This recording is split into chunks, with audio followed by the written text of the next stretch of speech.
le forum du studio Kalamgou, le forum du studio Kalamgou, le forum du studio Kalamgou, le forum du studio Kalamgou, le forum du studio Kalamgou, le forum du studio Kalamgou, le forum du studio Kalamgou, le forum du studio Kalamgou, le forum du studio Kalamgou, le forum du studio Kalamgou. Mesdames et messieurs, bonsoir et bienvenue dans votre émission hebdomadaire, le Forum de la Presse. Le Forum de la Presse, pour rappel, c'est notre rendez-vous hebdomadaire avec nos confrères de la presse écrite, audiovisuelle ou en ligne pour analyser l'actualité de la semaine. Au menu du Forum de la Presse de cette semaine, la rentrée scolaire de ce jeudi 15 octobre 2020 sur l'étendue du territoire national pour l'enseignement au niveau du primaire, du secondaire. Cette rentrée a-t-elle été effective au vu du contexte qui la caractérise? À suivre les réponses de nos confrères dans ce forum. L'actualité, c'est aussi cette plainte déposée par le cadre d'action des acteurs de la société civile nigérienne au tribunal de grande instance hors classe de Niamey contre la ville de Niamey et l'État du Niger suite à l'interdiction de la manifestation prévue se tenir le vendredi 9 octobre passé. Et pour terminer, nous parlerons de la grève générale dans le secteur des transports du jeudi 15 octobre à l'appel de l'Union des travailleurs du transport et assimilés du Niger pour dire non à l'exigence du permis de conduire biométrique demandé aux transporteurs. Pour discuter et analyser ces faits de l'actualité, nous avons invité nos confrères. Hassan Boukar, journaliste à la radio alternative. Hassan Boukar, bonsoir. Bonsoir. Maïmouna Diado, journaliste indépendante, elle est au téléphone avec nous. Maïmouna, bonsoir. Bonsoir. Et Elhaj Suleiman Mahamadou. Elhaj Mahamadou Suleiman, journaliste au journal en ligne Niger Inter. Elhaj Suleiman, bonsoir. Bonsoir, Alassane. Merci à vous d'avoir accepté notre invitation. Je suis Alassane Kouzi Mahamadou pour la présentation de ce forum.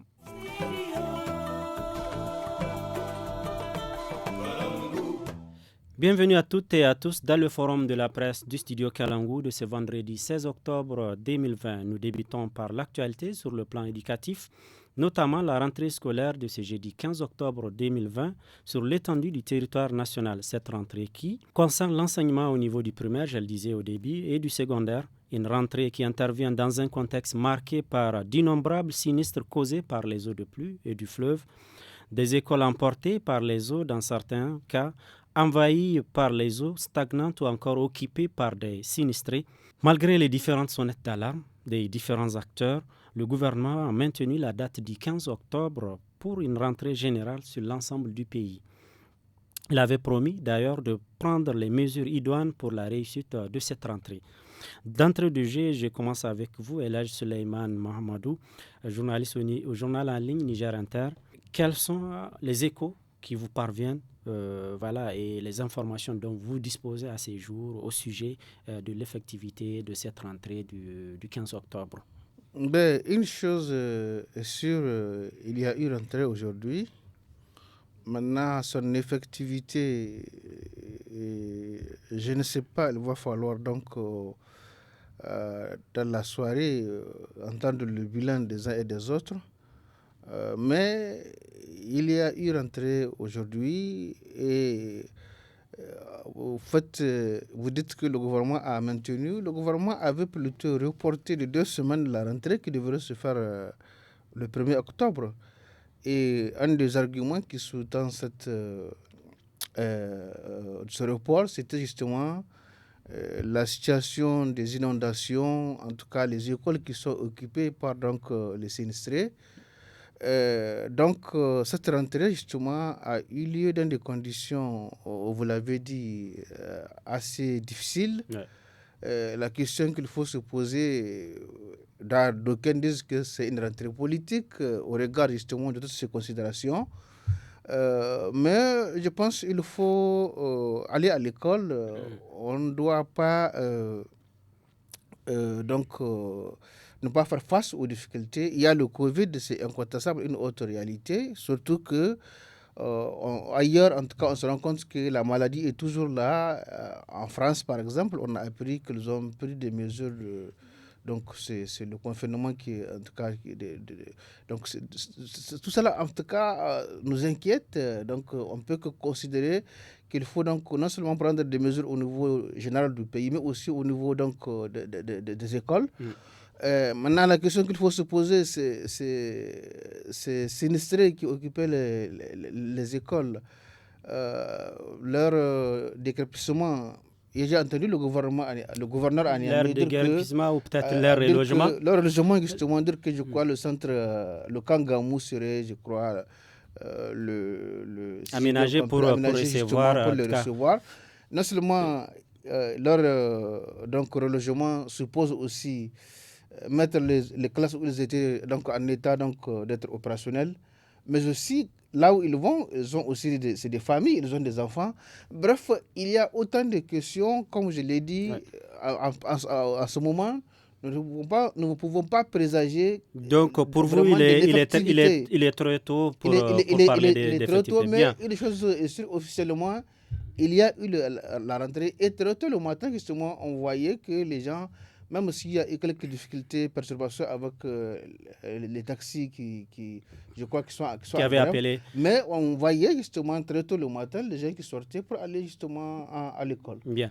Nous allons partir avec Maïmouna Diado qui est au téléphone avec nous. Maïmouna, voilà, vous avez suivi comme tout le monde cette rentrée du 15 octobre pour le secondaire et le primaire. Quels sont les premiers éléments d'appréciation dont vous disposez à ces jours concernant cette rentrée? Pour Elhadj Suleiman, il est trop tôt pour parler d'effectivité. Effectivement, Elhadj Suleiman a parfaitement raison parce qu'il est très tôt maintenant pour parler d'effectivité concernant la rentrée scolaire. Donc la rentrée scolaire a été effectuée, certes, mais il faut attendre les échos des autres régions pour savoir l'effectivité, ou bien ici même à Niamey pour connaître l'effectivité, est-ce que ça a été effectif ou pas. Et avec, comme l'a dit Elhadj Suleiman aussi, les perturbations avec la grève des taxis, donc ça a un peu aussi impacté sur cette rentrée scolaire. Mais tant mieux, la rentrée scolaire a été officielle, ça a été lancé, parce qu'on ne peut pas continuer donc, à sacrifier également les élèves du point de vue donc études. Surtout que nous savons que les inondations jusqu'à présent, les sinistrés sont en train d'être relogés, mais ce n'est pas également effectif jusqu'à présent leur relogement. Nous ne pouvons pas également sacrifier ces enfants pour des questions sanitaires de Covid-19 également. Donc je pense que du 1er octobre, ça a été ramené au 15 octobre. C'est déjà bon. Je pense que maintenant, ce qu'il faut prendre comme mesure, c'est les mesures préventives. Et nous allons suivre, comme d'ailleurs tous les Nigériens, pour entendre de par si les échos que nous aurons comme information, pour pouvoir peut-être fixer si oui ou non la rentrée a été effective ou pas. Mais je pense que c'est déjà un pas en avant pour le gouvernement qui a décidé de faire la rentrée aujourd'hui. Bien, nous revenons au studio avec vous, Hassan Boukar. Voilà, quelle est l'appréciation que vous faites de cette rentrée? On sait que, voilà, avant cette rentrée, il y avait un certain nombre d'acteurs qui ont appelé au gouvernement à surseoir à la date du 15 octobre parce qu'il y avait beaucoup d'indicateurs qui montraient que certains enfants, compte tenu des situations dans lesquelles se trouvent eux et leurs parents, ne pourront pas être avec tous les autres enfants à l'école parce que soit les écoles sont inondées, soit voilà, ils ont été relogés loin de leur école. Qu'en dites-vous? Merci. Mais je pense que toutes les régions du Niger, heureusement, n'ont pas été affectées aussi gravement que la capitale. Par exemple, la région de Niamey a été vraiment affectée par les inondations. Il y a aussi la région de Maradi. Oui, mais je veux dire, ce n'est pas le cas de toutes les régions. Ouais. Le report de la rentrée de 2 semaines, c'était justement pour prendre des mesures, à la fois pour trouver de l'espace où il faut caser les personnes victimes des inondations, mais aussi remettre les écoles, puisqu'il y a des écoles aussi qui ont été inondées, remettre les écoles dans les conditions. Je pense que c'est bien ce que le gouvernement a essayé de faire. Mais moi, j'ai l'impression que le gouvernement est rarement prêt en octobre pour la rentrée. C'est prévu en début octobre, il faut faire la rentrée. Mais on se rend compte que généralement, plusieurs semaines plus tard, Il y a énormément de choses, que ce soit la présence effective des enseignants sur le terrain, que ce soit parfois les fournitures qui viennent en retard, ou les conflits, parce que généralement, tous les conflits qui dorment pendant les vacances reviennent à l'état reviennent sur la table lorsque la rentrée arrive. Je parle souvent des conflits entre enseignants et gouvernement, toutes les demandes non satisfaites, etc. Donc la rentrée, c'est vrai, il faut choisir un moment, il faut s'engager, mais il y a toujours des choses qui font qu'on a du mal à tout lancé dès le mois d'octobre. Donc c'est normal que dans un premier temps qu'on puisse déjà faire ce premier pas avant de pouvoir satisfaire à certaines exigences. Tout à fait. Et puis au-delà des inondations qu'on a vécues, on est quand même dans un contexte aussi particulier du fait des élections qui pointent à l'horizon. La plupart des principaux responsables du pays, les acteurs sont quand même souvent engagés dans les élections qui arrivent. C'est un événement majeur. Et donc, à mon avis, il faut peut-être commencer maintenant. Mais encore une fois, il faut souhaiter que ça se déroule normalement. S'il y a d'autres défis qui arrivent, pendant que tout le monde est engagé dans les élections, peut-être que les gens n'auront pas suffisamment de temps pour revenir et poser les Est-ce que vous voulez dire question que l'attention des uns et des autres puisse être focalisée ailleurs? J'ai peur que le contexte électoral qui s'annonce puisse se faire au détriment de l'école, parce qu'il y a quand même énormément de défis. Les défis de l'école, ce n'est pas simplement des classes occupées à cause des inondations. Il y a énormément de choses qui ont été posées, qui n'ont pas été soldées. Regardez la question de l'affectation des enseignants. Je pense que ça ne fait pas longtemps, non, 1 an ou 2 ans, où on disait qu'il y avait des femmes qu'il fallait affecter. C'était des femmes dont les ménages sont ici. On voulait les affecter ailleurs. Il n'y avait pas d'entente dans les syndicats. Toutes ces questions sont en suspens, elles ne sont pas réglées. Ou les questions des arriérés, les questions d'insertion dans la fonction publique, etc. À mon avis, il y a toutes ces questions-là. Et souvent, lorsque la rentrée arrive, ces questions ressurgissent chaque année. Et donc, pour moi, il faut peut-être choisir un moment où il faut faire la rentrée, sachant bien qu'il y a beaucoup de questions qui vont mettre du temps à se mettre en place. Alors justement, quels sont les principaux défis auxquels vraiment les différents acteurs, notamment l'État en premier lieu, doivent s'activer? Je pense que parmi ces défis, il y a d'abord la question de la présence effective des enseignants sur le terrain. Peut-être que parfois, quand on est à Niamey, on ne le sent pas, puisque parfois on parle même de surplus d'enseignants dans les milieux urbains. Si vous allez dans alors que le milieu rural est vraiment en déficit, vous n'avez pas suffisamment d'enseignants dans les écoles. Même lorsque les enseignants sont affectés, parfois des semaines, des mois plus tard, ils ne sont pas encore sur leur lieu de travail. Et donc, ce qui fait qu'il y a énormément de défis qu'il faut lever par rapport au corps enseignant. Quelquefois, les fournitures aussi, les écoles les plus éloignées, ça met du temps avant d'arriver dans ces écoles-là. Pour les acheminer. Maintenant, il y a aussi une question de ressources. L'école, ça demande beaucoup d'argent. Il faut être capable de mobiliser ces ressources. Ce n'est pas toujours qu'on a ces ressources-là. Et donc, les défis sont nombreux. La question des enseignants qui ont des arrêts, qui ne sont pas payés, les engagements pris par l'État pour intégrer à la fonction publique. Effectivement, c'est aussi une question qui est en suspens. Et donc, toutes ces questions-là sont bien présentes. Rappelez-vous, il y a eu quand même des mouvements et tout ça l'année écoulée. Ces questions ne sont pas réglées. Elles se sont tues, à mon avis, à cause des vacances. Maintenant, toutes ces questions-là vont revenir. Je me demande, est-ce qu'il y aura une oreille attentive dans un contexte où tout le monde est occupé par les élections? Je me pose cette question.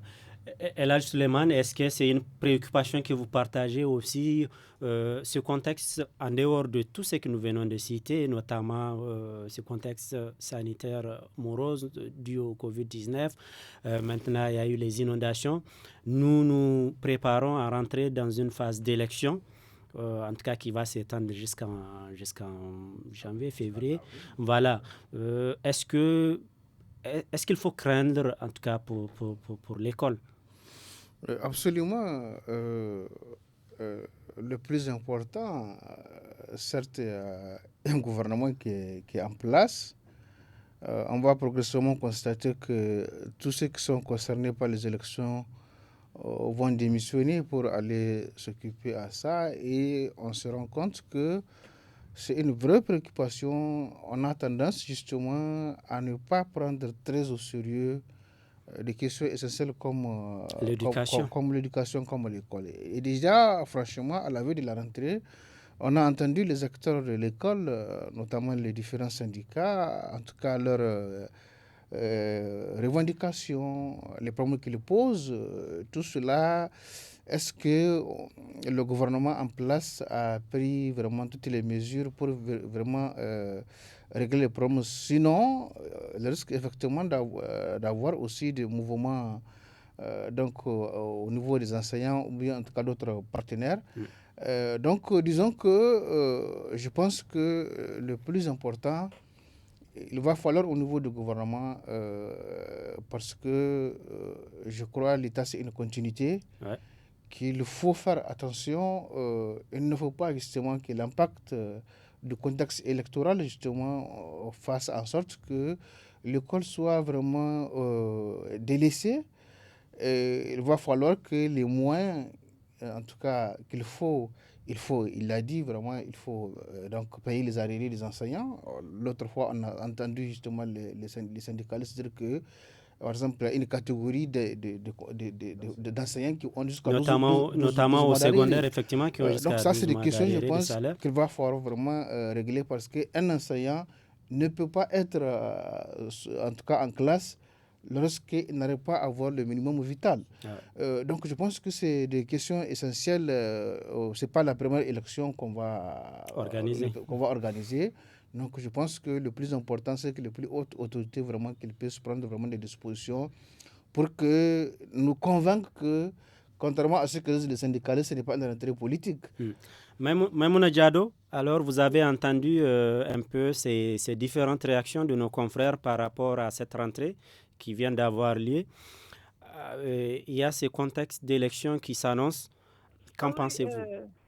Oui, moi je pense que ces élections auront un impact, en tout cas, sur l'éducation. Parce que, comme l'a dit Alaï Suleiman, il y a des ministres en charge de l'éducation qui seront obligés de démissionner, en fait, pour aller battre campagne. Mais normalement, ils vont être remplacés. Mais ils seront remplacés, mais c'est comme si toi qui as commencé le travail, tu laisses le travail et on amène quelqu'un d'autre qui peut-être là où tu t'es arrêté, il va pouvoir continuer, mais il va pouvoir continuer comment? C'est ça en fait. Parce qu'aujourd'hui, tout est focalisé, non pas sur l'école, mais tout est focalisé sur les élections. C'est ça, en principe, c'est ça qu'il faut craindre. Celui qui va venir, certes, celui qui était là aussi n'a pas pu faire grand-chose, mais celui qui va venir, est-ce qu'il va faire plus que celui qui était là au tout début? C'est ça. Donc, maintenant, ce qu'il y a aussi, c'est que vous avez des doléances qui sont là déjà aussi, les doléances de certains enseignants qui demandent à ce qu'ils soient mis dans leurs droits. Il y a tout cet aspect-là. Et sans compter également que vous avez, par exemple, les préoccupations des uns et des autres. Parce que pour que l'éducation fonctionne, il faut également un bon budget et il faut également vraiment des enseignants aguerris. Et avec ces problèmes que nous avons vus de ces enseignants qui réclament qu'on les mette dans leurs droits, je ne pense pas qu'avec ces élections qui s'annoncent aussi, que l'État peut faire grand-chose à ces enseignants pour que l'école aussi, pour que ces enseignants puissent retourner à l'école et dispenser les cours normalement. À résumer, c'est une année de tous les défis où les acteurs doivent en tout cas être vigilants et peut-être pour que en tout cas le secteur éducatif ne puisse pas en pâtir par rapport à ces élections qui s'annoncent. Voilà. En fait, c'est juste ça. Il faut que tout le monde puisse mettre la main dans la pâte pour que l'école puisse réussir pour cette année, pour l'année 2020-2021. Sinon, c'est vraiment ces élections auront un impact sur l'éducation. C'est ce qui est sûr. Merci Maïmouna. Nous revenons au studio pour passer au second sujet de ce forum de la presse. Je le disais en début d'émission, l'Union des travailleurs du transport et assimilés du Niger UTAN a appelé ses militants à observer une journée de grève ce jeudi 15 octobre, jour de la rentrée scolaire justement.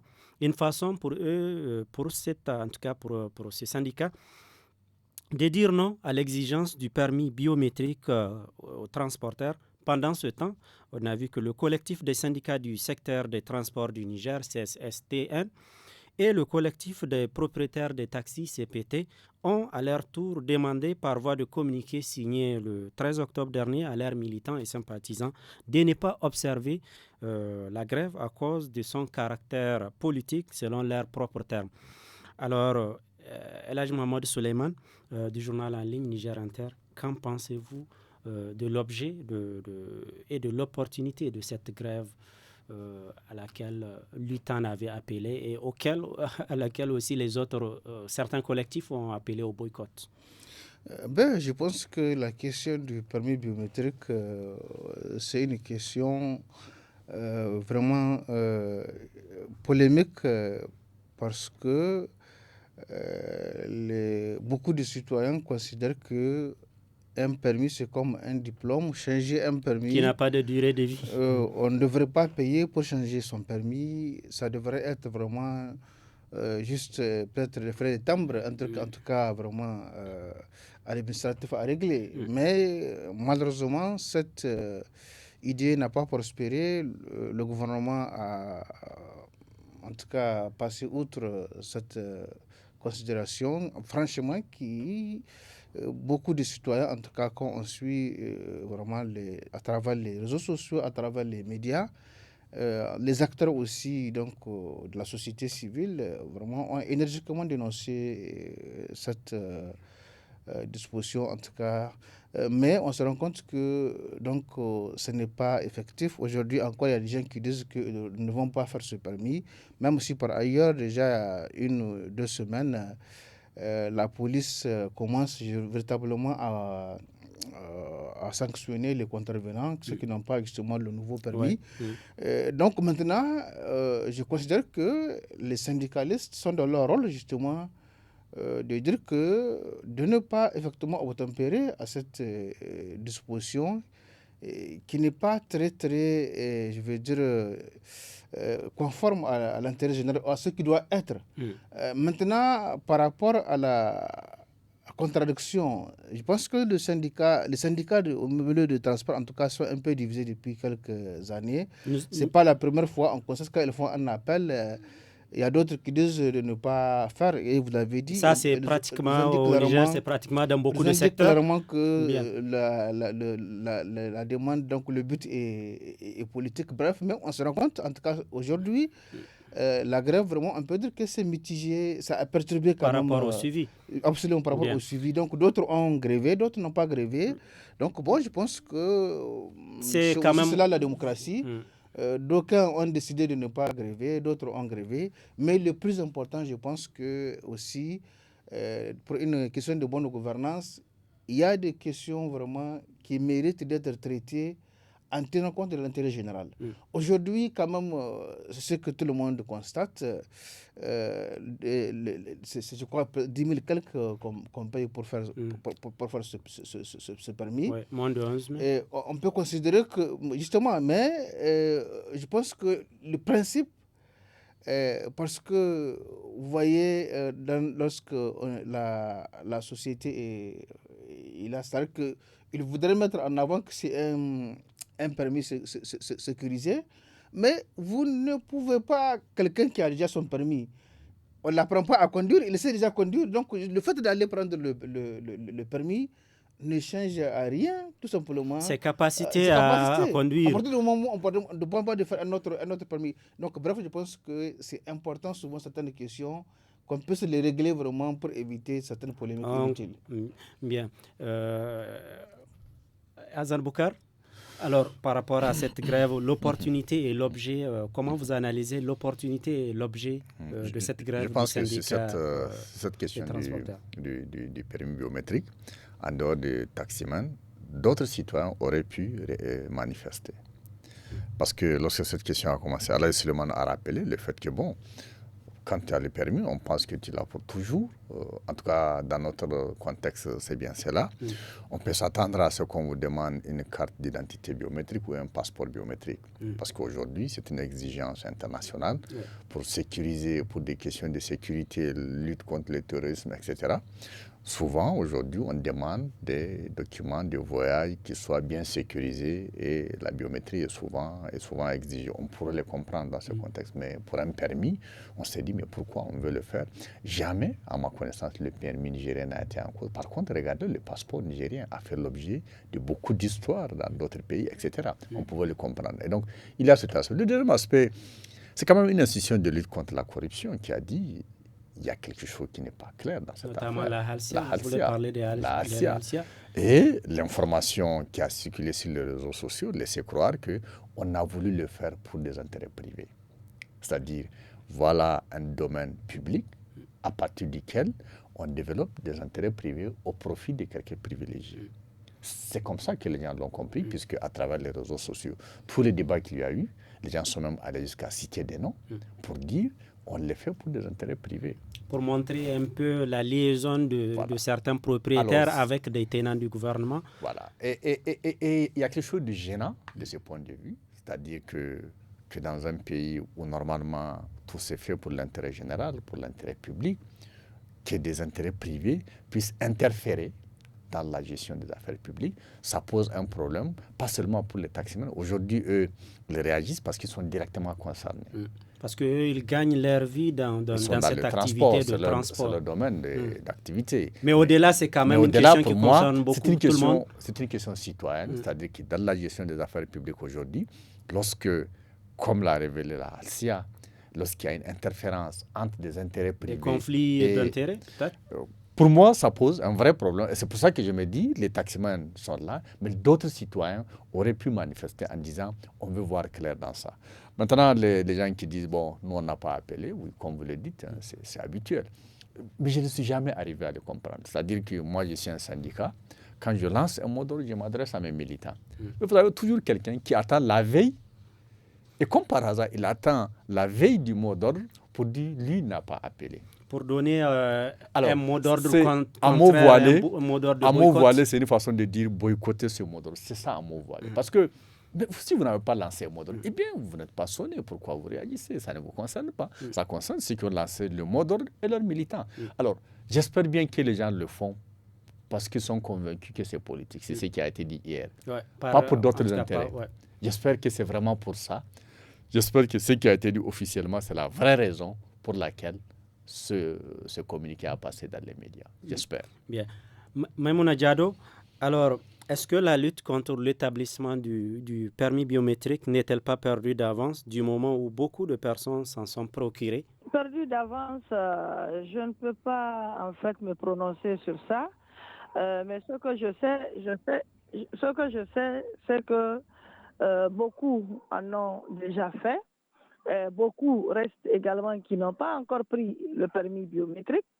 Et je pense qu'aujourd'hui, la grève des taxis, des conducteurs de taxi, c'est une grève légitime que les uns et les autres devraient appuyer parce qu'ils ne sont pas contre, en fait, nous, les Nigériens ne sont pas contre le permis biométrique, mais c'est la manière d'octroyer le permis biométrique que certains fustigent. Donc, ça veut dire que, en fait, il y a eu toute une question autour, toute une sorte de question autour donc, de ce permis biométrique. La Halcia s'est impliquée.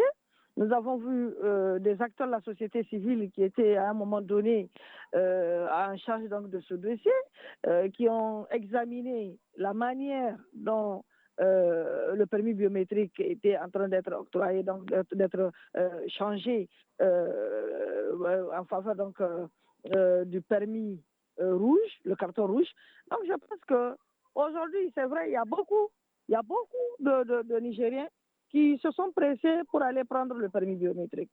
Mais il y a d'autres aussi qui ne sont pas du tout pressés et pensent ne pas être concernés par ce changement donc, de permis biométrique. Elhadji Suleiman disait tout à l'heure qu'il y a des questions sur lesquelles véritablement il va falloir peut-être s'asseoir et véritablement entamer des discussions pour l'intérêt général. Mais il a parfaitement raison quand il dit qu'il y a certaines questions qui nécessitent de s'asseoir et de trouver des solutions. Par exemple, le permis biométrique, quand vous regardez, on aurait bien voulu que ceux qui sont déjà détentrices, les personnes détentrices déjà du permis, le permis rouge, puissent par exemple, on n'a pas besoin aujourd'hui peut-être de payer pour avoir le permis biométrique. Peut-être ceux qui devraient avoir le permis biométrique, ou ça sera peut-être une exigence pour payer, c'est ceux-là qui n'ont pas d'abord. Qui venaient d'obtenir leur permis, vous voulez dire? Oui, voilà. Donc, je pense que c'était vraiment comme ça que ça devrait se faire la procédure. Mais aujourd'hui, le permis, on ne peut pas dire qu'aujourd'hui, parce que je ne suis pas détentrice du permis biométrique, que le permis qui est en ma possession, aujourd'hui, n'est pas valable. C'est ça, en fait, le problème. Donc, il faut nécessairement qu'on trouve un consensus autour de ça. Le permis, que ce soit le permis en carton rouge, que ce soit le permis biométrique, je pense que c'est un permis. Un permis, c'est un permis. Donc, on ne peut pas priver certains Nigériens aujourd'hui de circuler parce que, tout simplement, ces Nigériens n'ont pas le permis biométrique. C'est ça, en fait, la vraie préoccupation. Bien, Maïmouna, nous revenons au studio. Alors, rapidement, cette question que j'ai posée à Maïmouna, à vous deux également. Est-ce que la lutte n'est pas perdue d'avance du moment où une grande partie des Nigériens a quand même pu se procurer de ce permis? On se retrouve dans une situation où d'autres en ont, d'autres n'en ont pas. Alors, Hassan Boukar? Je pense que ça dépend de la façon dont les conducteurs s'organisent et qu'ils portent cette lutte-là. Évidemment, c'est un premier message, c'est une grève d'une journée, c'est un message qu'ils font passer. Alors, quelle est la suite qu'ils vont donner à cette lutte? Ça dépend de ça. Et comment l'opinion va accueillir? Est-ce que la lutte va s'élargir? Est-ce que d'autres acteurs vont se joindre? Parce que, encore une fois, pour moi, il ne s'agit pas simplement d'une lutte qui concerne les transporteurs. C'est vraiment une lutte que d'autres citoyens peuvent poser pour toutes les raisons qu'on a évoquées plus haut. Donc, ça dépend de comment l'opinion va réagir à ça. Là, Suleiman, qu'en pensez-vous de la suite de cette lutte quand on sait que déjà beaucoup de Nigériens, en tout cas, on peut s'en procurer? En fait, je pense que ce qui s'est passé, déjà la lutte a d'une certaine façon porté, parce que initialement, ce permis allait coûter jusqu'à 19 000 francs. On est revenu à 10 500. Il y a une révision du coût. Donc, je pense qu'au niveau du gouvernement, c'est une concession. Alors qu'on se souvient, à un moment, c'était le Premier ministre, donc, face, surtout après donc, les révélations de la Alcia, qui a dit d'arrêter cette affaire.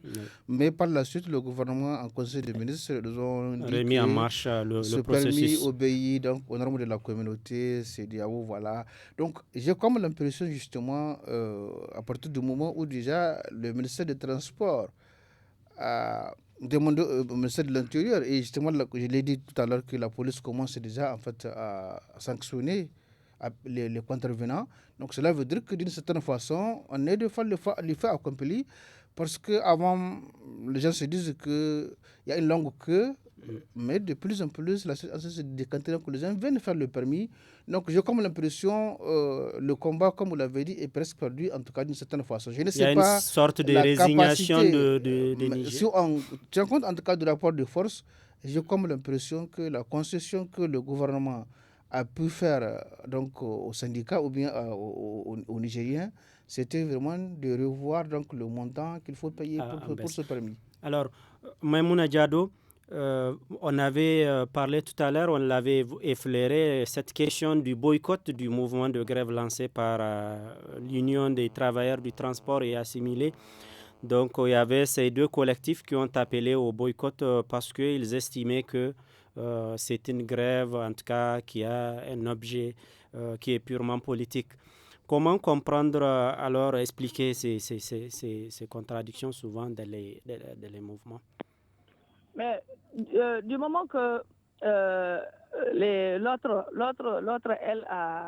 l'autre côté, donc l'autre syndicat a appelé, le collectif a appelé à la grève. C'est l'union des transporteurs qui a appelé. Oui, voilà. Des travailleurs, oui. Oui, on appelé à boycotter, donc on appelait d'abord à la grève. Mm-hmm. Il y a d'autres qui sont sortis pour dire qu'il faut boycotter. Moi, je pense que si réellement quelque chose ne vous concerne pas, vous ne pouvez pas sortir la veille pour dire qu'il faut boycotter. Non, parce que je pense que ceux qui ont appelé à aller en grève sont dans leur plein droit d'aller en grève. Maintenant, parce que les raisons qu'ils ont avancées, ce sont des raisons justes aussi, que je trouve que c'est juste, et que ça ne doit pas concerner également, en principe, les conducteurs de taxi, mais ça doit concerner la population nigérienne. Maintenant, parce que ce qu'ils ont dit, c'est d'abord l'essence, qui est aujourd'hui, le carburant aujourd'hui, qui est très cher, et ça fait plusieurs années qu'ils sont derrière le gouvernement pour diminuer le carburant. Ils ont parlé également du permis biométrique. Aujourd'hui, avec les tracasseries de la police, moi je trouve que c'est juste. Ce n'est pas une question de politique. Et si c'est une question de politique, ceux qui ont avancé que c'est une question de politique, peut-être eux, ils comprennent ça autrement. Mais je pense que peut-être ils ont regardé plus. Maïmouna, désolé de vous interrompre. Nous n'avons pas beaucoup de temps. Nous allons passer au dernier sujet de ce forum de la presse. C'est cette fameuse plainte déposée par le cadre de concertation des acteurs de la société civile nigérienne, parmi lesquels se trouve, tournons la page, Croisade Alternative Espace Citoyen. Ils ont porté plainte au tribunal de grande instance hors classe de Niamey contre la ville de Niamey et l'État du Niger suite à l'interdiction justement de la manifestation qu'il avait prévue pour le vendredi 9 octobre passé. Qu'en pensez-vous de l'interdiction de cette manifestation au motif d'état d'urgence sanitaire et de troubles à l'ordre public? Ça n'a pas sa raison d'être. Le fait d'interdire à d'autres citoyens de manifester leur droit de manifester leur droit donc de grève ou de lutte, de s'exprimer, je pense que c'est pour des raisons, des questions sanitaires, alors que nous voyons qu'il y a rupture d'égalité. Parce qu'aujourd'hui, il y a quand même des politiciens aujourd'hui qui sont en train de sillonner les régions du Niger. Mais pourquoi on ne peut pas les interdire dans ce cas? Parce qu'une manifestation... Dans ces tournées dont vous parlez, il y a des mobilisations importantes. Il y a des mobilisations, mais on voit les mobilisations. Mais est-ce que ces gens-là sont en train de porter les bavettes? Ils vont revenir au studio. Est-ce qu'ils sont en train oui, est-ce qu'aujourd'hui, les règles d'hygiène sont en train d'être respectées? Mais non, pas du tout. Mais donc, on ne peut pas aujourd'hui aussi interdire à ces acteurs de la société civile leur droit de manifester, parce que ça a été toujours interdit. Aujourd'hui, c'est des raisons en raison, et nous arrivons aujourd'hui à cette raison d'interdiction de manifestation pour l'état d'urgence sanitaire et l'état d'urgence sécuritaire. Nous revenons au studio. Là, Mohamed Suleiman, alors quelle est votre analyse par rapport à cette interdiction de la manifestation et puis ces acteurs qui ont jugé utile de porter plainte contre l'État du Niger et la ville de Niamey? Je pense que si ma mémoire est bonne, en tout cas depuis 2018, c'est une véritable pomme de discorde entre la société civile et l'autorité, en tout cas le gouvernement, le régime en place, à savoir que l'autorisation de manifester est systématiquement interdite. Ils font appel, souvent ils passent outre ce qui a amené quelques échauffourées. En tout cas, souvent les gens se retrouvent en prison.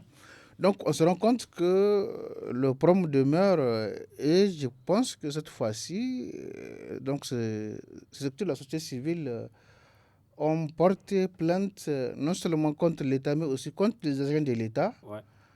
Donc c'est de l'espoir véritablement que le droit de manifester soit effectif. Maintenant, la dernière fois, ils ont déposé donc, une demande de manifestation. Ils ont mis en avant le fait que non seulement ils étaient interdits de manifester, mais aussi on les a empêchés d'accès à la justice. Donc tout cela, nous sommes en démocratie. Il me paraît évident que c'est une liberté fondamentale. Il n'y a rien à redire.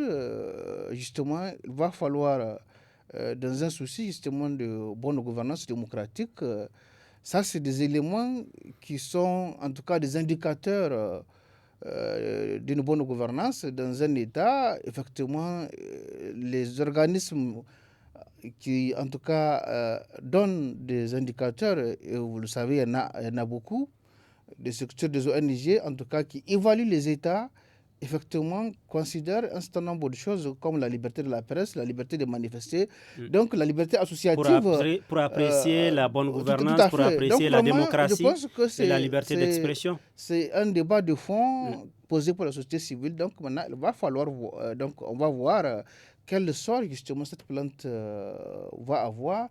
Mais je pense qu'ils sont dans leur rôle, dans leur bon droit effectivement de poser ce problème. Hassan Boukar, voilà cette manifestation en tout cas qui a été interdite. Voilà.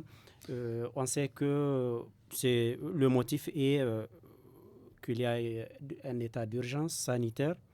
Un état d'urgence sanitaire qui a été instauré ou réinstauré, on va dire, il y a moins de 2 semaines. Il y a quelques jours, voilà, disons. Qu'en est-il? Oui, je pense que depuis que le Covid-19 s'est annoncé, j'ai comme l'impression que pour certains régimes, c'est une aubaine. C'est finalement le prétexte qui permet tout.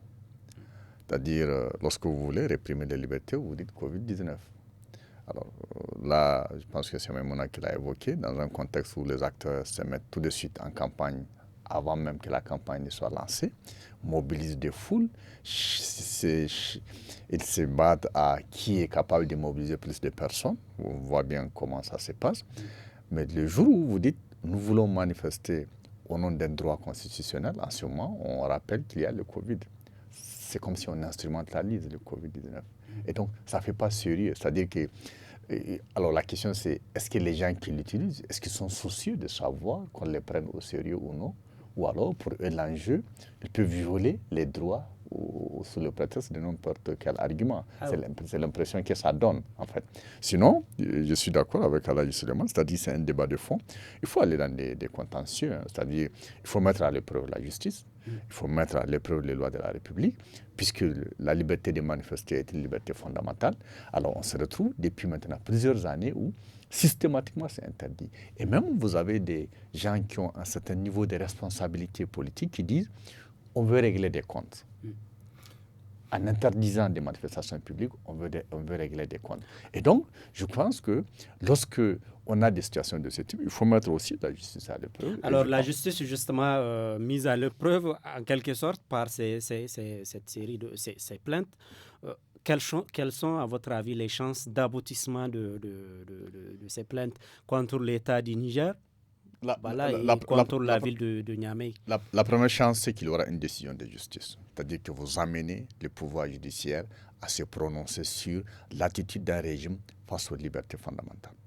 Vous aurez au moins cette décision-là. Que la justice dise qu'on a raison de violer, qu'on n'ait pas raison, il y aura une décision de justice. Et nous sommes dans un pays, les gens suivent ce qui se passe.